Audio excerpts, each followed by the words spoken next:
Hello dears, welcome back to silent learning. Akhila miss ആണ്.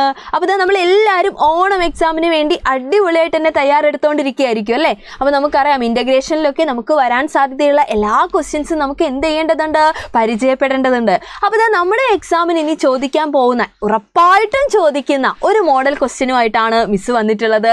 അതിങ്ങനെയാണ്, നമുക്കൊരു ചിത്രം തരും അല്ലേ, അമ്മുക്കുട്ടിയുടെ പൂന്തോട്ടം. ഈ പൂന്തോട്ടത്തിൽ ഇതേ നമ്മൾ ഒരുപാട് കാഴ്ചകൾ കാണുന്നുണ്ട്. ഇതുമായിട്ട് ബന്ധപ്പെട്ട് നമുക്ക് ചോദിക്കുന്ന ക്വസ്റ്റ്യൻ ഇങ്ങനെയാണ്, എന്താണത്? അമ്മുക്കുട്ടിയുടെ പൂന്തോട്ടമാണ് ഈ കാണുന്നത്. പൂന്തോട്ടത്തിലെ കാഴ്ചകൾ ഉൾപ്പെടുത്തിക്കൊണ്ട് എന്ത് തയ്യാറാക്കാനാണ്? വിവരണം തയ്യാറാക്കാനാണ് പറഞ്ഞിരിക്കുന്നത്. യെസ്, 5 വാക്യങ്ങളെങ്കിലും, കുറഞ്ഞത് 5 വാക്യങ്ങളെങ്കിലും നമ്മൾ എഴുതിയിരിക്കണം. അപ്പോൾ ഒരു ബുദ്ധിമുട്ടും ഇല്ല അല്ലേ? നമ്മൾ എന്താ ചെയ്യേണ്ടത്? ഇങ്ങനെ ഒരു ക്വസ്റ്റ്യൻ കിട്ടിക്കഴിഞ്ഞു കഴിഞ്ഞാൽ നമ്മൾ നന്നായിട്ട് നമുക്ക് തന്നിട്ടുള്ള ചിത്രം ഒന്ന് നിരീക്ഷിക്കുക. ആ ചിത്രത്തിൽ എന്തൊക്കെ കാഴ്ചകൾ മക്കൾ കാണുന്നുണ്ട് നോക്കിയിട്ട് ഒന്ന് പറഞ്ഞു നോക്കിക്കേ. ആ കാഴ്ചകളൊക്കെ തന്നെ നമുക്ക് എന്താക്കി എഴുതാം? ഓരോ വാക്യമാക്കി എഴുതിയിട്ട് നമ്മുടെ ചോദ്യത്തിന് ഉത്തരമാക്കി മാറ്റാൻ പറ്റും അല്ലേ? ഇവിടെ നോക്കിക്കേ, മനോഹരമായിട്ടുള്ള ഒരു പൂന്തോട്ടമാണിത്. ഇവിടെ ഇതേ കുറേ പക്ഷികളെ നമ്മൾ കാണുന്നുണ്ട് അല്ലേ, പൂമ്പാറ്റകളെ നമ്മൾ കാണുന്നുണ്ട്, പൂക്കളെ നമ്മൾ കാണുന്നുണ്ട്.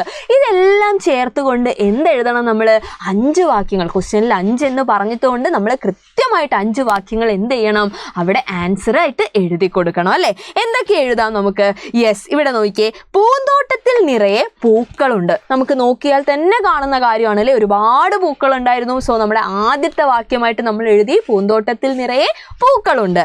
പൂമ്പാറ്റകളും തുമ്പികളും പാറിപ്പറക്കുന്നുണ്ട്. കുറേ പൂമ്പാറ്റകളും തുമ്പികളും എന്ത് ചെയ്യുന്നുണ്ട്? പൂന്തോട്ടത്തിലൂടെ പാറിപ്പറക്കുന്നുണ്ട്.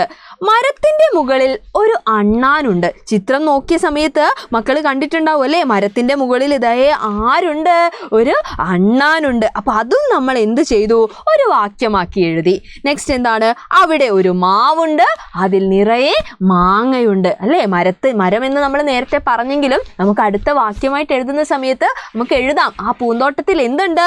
ഒരു മാവുണ്ട്, ആ മാവിൽ നിറയെ എന്തുണ്ട്? മാങ്ങയുണ്ട്. മാവിന് ചുറ്റും കാക്കകൾ പാറുന്നുണ്ട്. ദാ നോക്കിയേ നിങ്ങൾ, ഈ മാവിന്റെ ചുറ്റും ഒരുപാട് കാക്കകൾ എന്ത് ചെയ്യുന്നുണ്ട്? പാറുന്നുണ്ട് അല്ലേ? അപ്പൊ ഈ രീതിയിൽ നമുക്ക് എന്ത് ചെയ്യാം? വാക്യങ്ങൾ എഴുതാം. ഇതേ വാക്യം തന്നെ മക്കൾ എഴുതണമെന്നുണ്ടോ?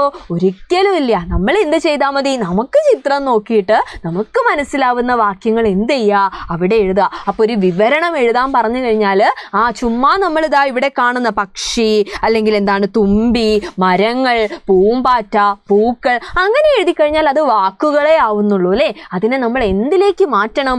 വാക്യത്തിലേക്ക് മാറ്റണം. ഇനി ഇതുമായിട്ട് ബന്ധപ്പെട്ട് വരാൻ സാധ്യതയുള്ള മറ്റൊരു ക്വസ്റ്റ്യൻ എന്ന് പറഞ്ഞു കഴിഞ്ഞാൽ, ഇതേപോലെ തന്നെ മക്കൾക്ക് ചിത്രം തരും. പക്ഷെ ആ ചിത്രത്തിന് എന്തുണ്ടാവില്ല?